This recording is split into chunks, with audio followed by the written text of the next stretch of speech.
Guns have been one of the most contentious, high-profile issues in the Colorado legislature for years, and this year is no different.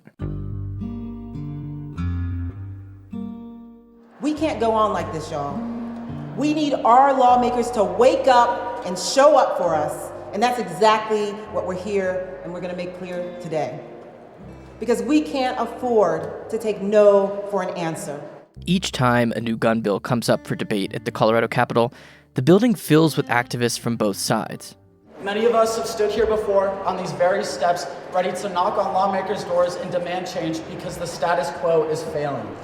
Too many of our classmates, friends, and teachers have suffered at the cold grip of gun violence. We cannot allow them to think that we're giving up on our rights, that we're giving up on our fellow gun owners. So we must stay strong.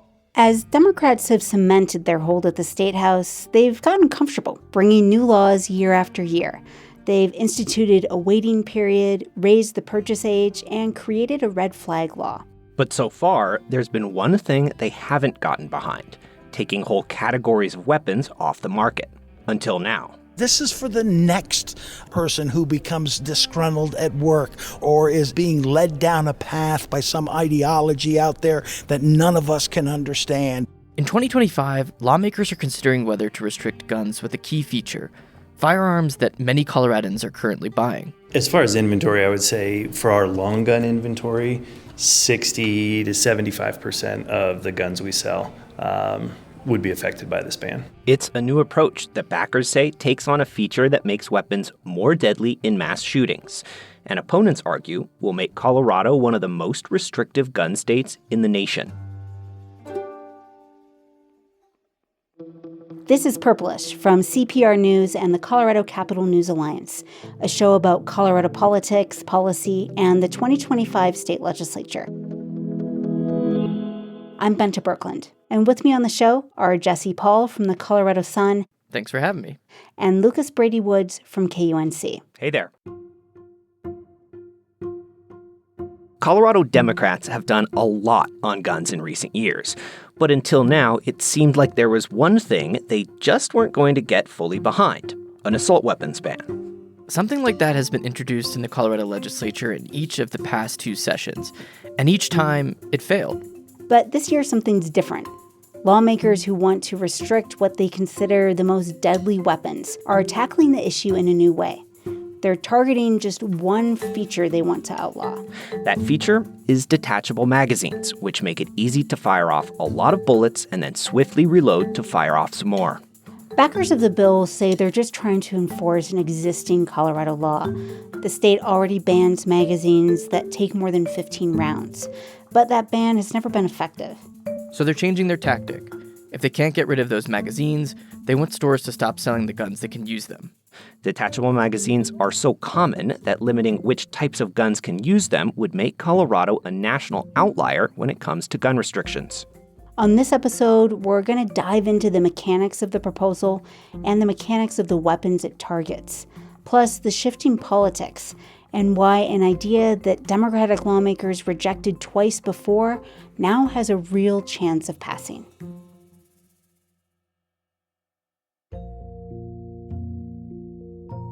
We touched on it a little bit, but let's start off by being very clear.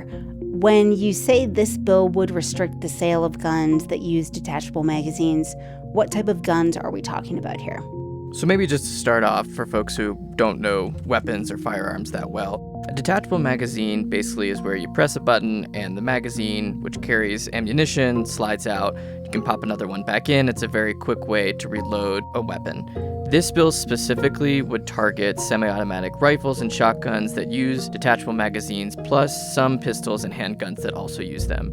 The bill would also ban bump stocks and other rapid-fire accessories that make a semi-automatic weapon fire similar to the rate of an automatic weapon. So for those who aren't initiated with that, a semi-automatic weapon fires each time you pull the trigger, whereas an automatic weapon, when you hold down the trigger, it just continues to fire. So what guns have these features? Honestly, some of the most common gun models in the entire country use these features. We're talking AR-15s or AK-47 type models, then a whole category of tactical shotguns, which can fire in sort of a semi-automatic way. And in terms of pistols, AR and AK pistols would also use these detachable magazines. And if you're not familiar with guns, you'd basically say these models are sort of like small rifles. And then some handguns too, but that's a limited number of handguns. Yeah, so the Glock 19 is a certain specific type of handgun that most people recognize. It's probably like the most popular handgun that's out there, and that wouldn't be affected by this bill because it's slide or recoil operated, not gas operated. Right. Okay. Wow. Well, you guys are definitely on top of the technical aspects of this, and it seems like a lot of guns.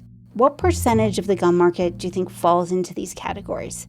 So we talked to a bunch of gun store owners across the state. One, who has a store in Lakewood, said up to 3/4 of his long gun inventory would be illegal under the bill.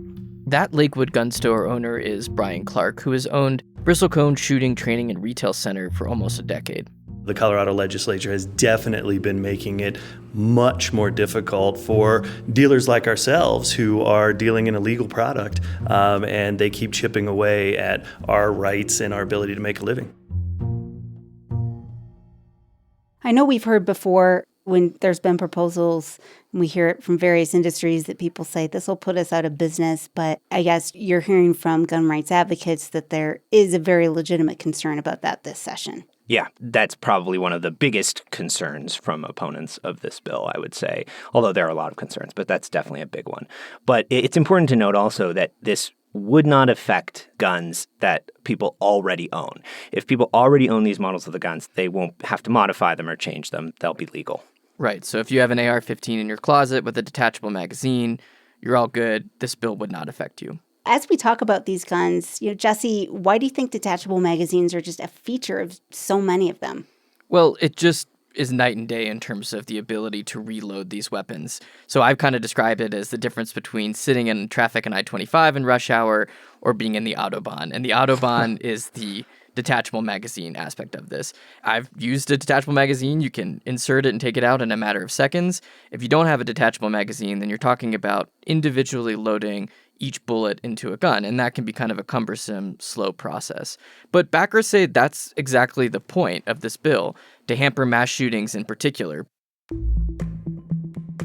We mentioned this earlier, but there's been efforts to pass an assault weapons ban in Colorado, and it's failed at the legislature.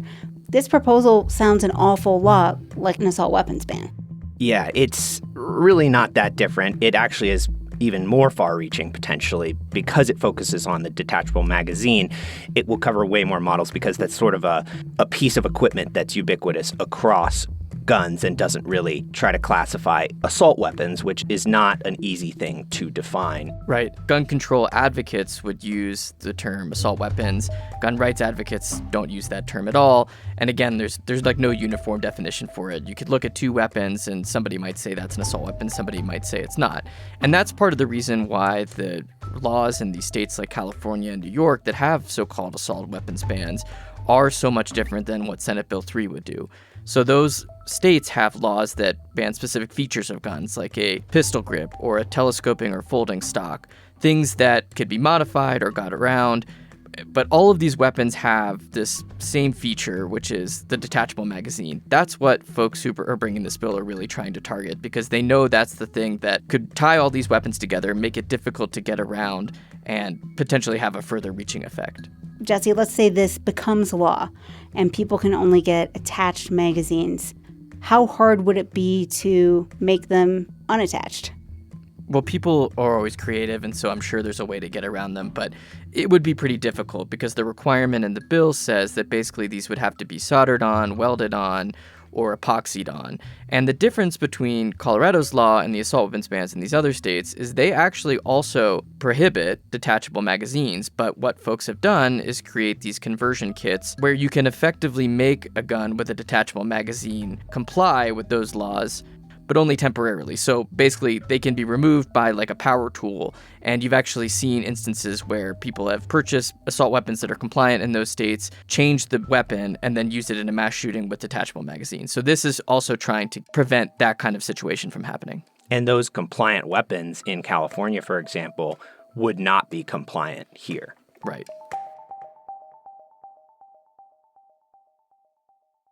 Are there guns out there right now, or how many exist that have this fixed magazine that would already comply with this law? Not very many. So we found one company that makes about 5,000 of these weapons a year. Basically, because of these conversion kits in states that have assault weapons bans, large gun manufacturers haven't seen the need to make these epoxied or welded or soldered on magazines. I'm kind of wondering how easy this would be to enforce and what would the practical implications be. Lucas, if someone can just go on I-25, drive up to Wyoming, basically go to almost any neighboring state and buy a weapon with a detachable magazine. That's definitely constantly a concern with statewide gun control measures or gun restrictions, right? That's always something people are worried about. But the truth is that it's actually illegal under federal law for a gun seller in Wyoming or another state to sell a gun that's illegal in Colorado to a Colorado resident. So they actually have to comply with the state's gun laws where that person who's buying the gun actually lives, not their own state. Okay, yeah, that makes sense. When you talk to the Democratic lawmakers pushing this through the legislature, they say it's really just about enforcing what's already in Colorado law. Colorado bans high-capacity magazines of more than 15 rounds. That's right. And again, this is what they're saying, that it's a way to enforce this magazine ban. All the way back in 2013, lawmakers passed this high-capacity magazine ban, like you said, on magazines with more than 15 rounds. And that was really in the wake of several really high-profile mass shootings, including the Aurora Theater shooting in 2012 and the Sandy Hook Elementary School shooting in Connecticut. But even though that ban was passed, they were still pretty readily available. Yeah, I've personally seen magazines that have a capacity greater than 15 rounds for sale in Colorado gun stores. And those large capacity magazines have been used in at least 2 mass shootings in Colorado recently, the Club Q shooting and the King Super shooting. So I think the big picture here is that 2 things can be true at the same time. Yes, this bill would enforce or help enforce the 15-round magazine limit that's been flouted in Colorado really for a decade. But it's also true that it would ban a whole bunch of other weapons in Colorado, that it would affect tons of guns that are for sale in Colorado gun stores right now. Well, thanks so much, Jesse and Lucas, for walking us through the policy. I think it is pretty technical and pretty expansive, and props to you for understanding all those details and nuances. And now that we've covered the policy, let's look ahead to the likelihood of passage and some of the politics behind all of this.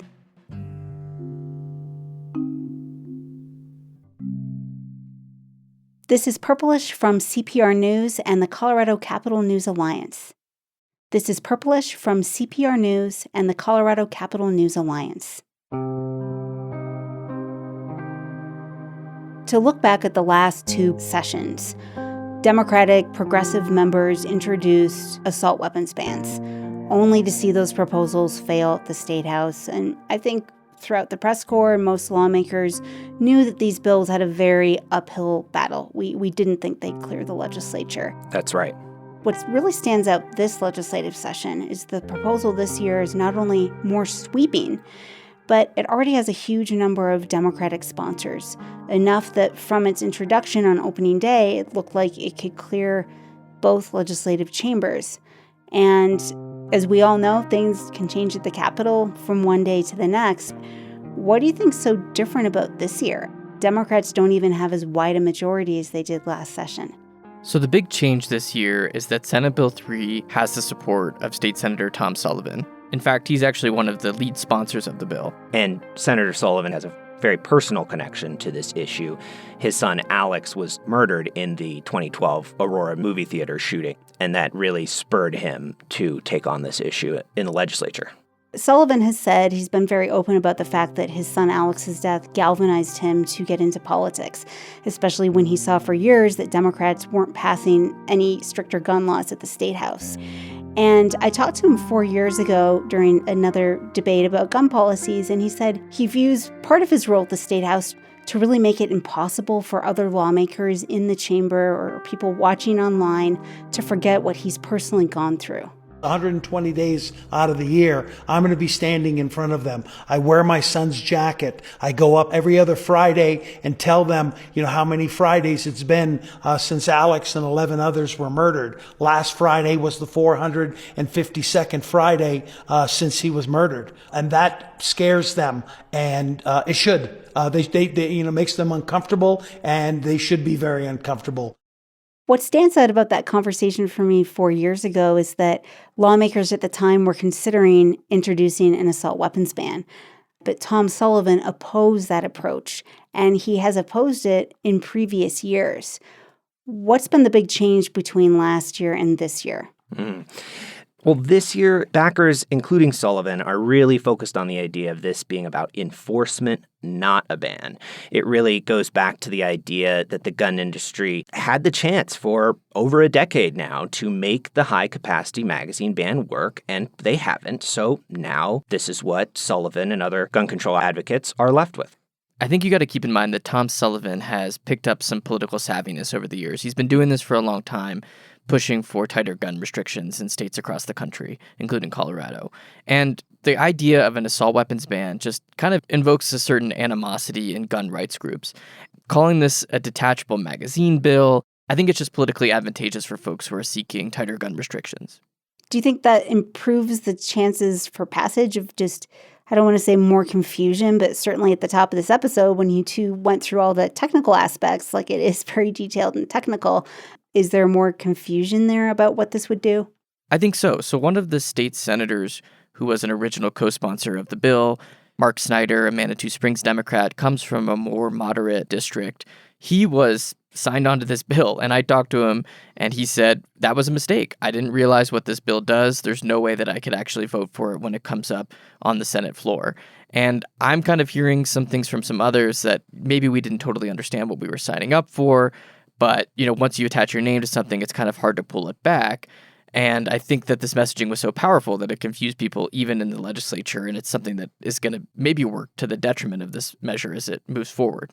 But the bill can still lose a lot of Democratic votes and still get through because Democrats hold such a strong majority, right? I feel like some moderate Democrats, and especially maybe some rural Democrats, could vote no on this bill because of their particular constituencies. I was recently on a call with Democratic lawmakers who represent rural Western Colorado, and this bill came up, and one of the lawmakers was very quick to say, I'm not on that bill. I'm not a sponsor.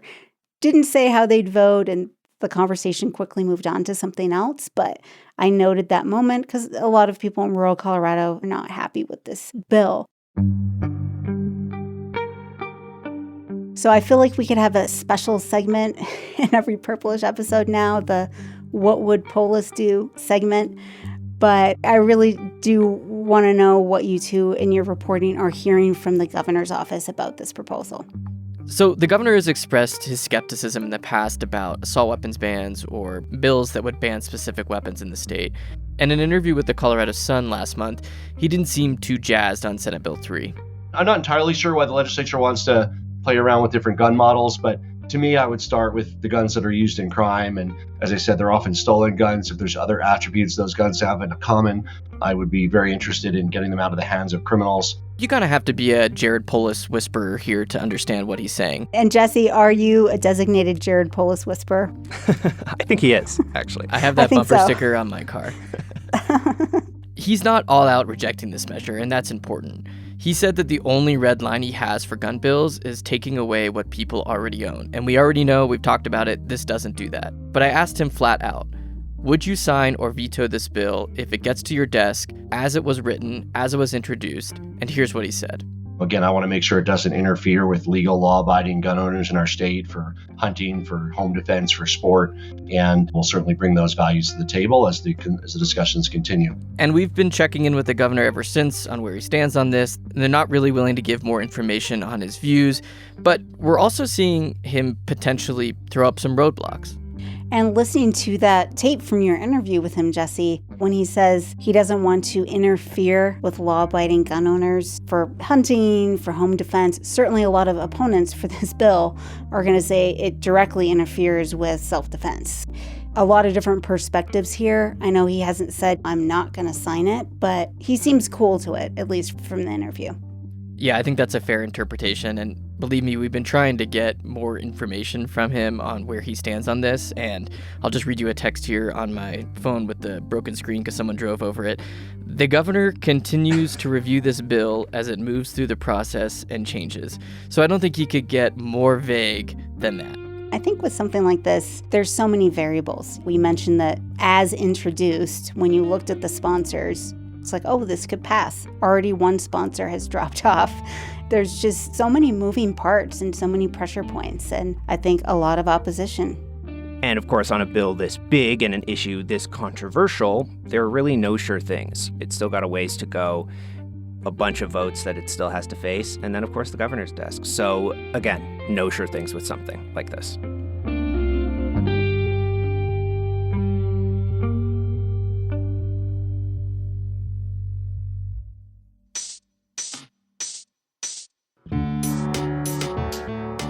That's it for this episode. Purplish is a production of member-supported Colorado Public Radio and the Colorado Capital News Alliance. The CCNA is a collaboration between KUNC News, Colorado Public Radio, Rocky Mountain PBS, and the Colorado Sun, with support from news outlets throughout the state. Funding for the Alliance is provided in part by the Corporation for Public Broadcasting.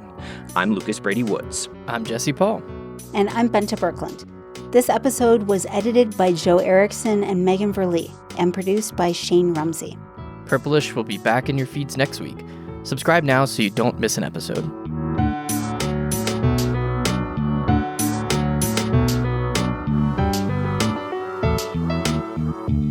This is Purplish from CPR News and the Colorado Capital News Alliance.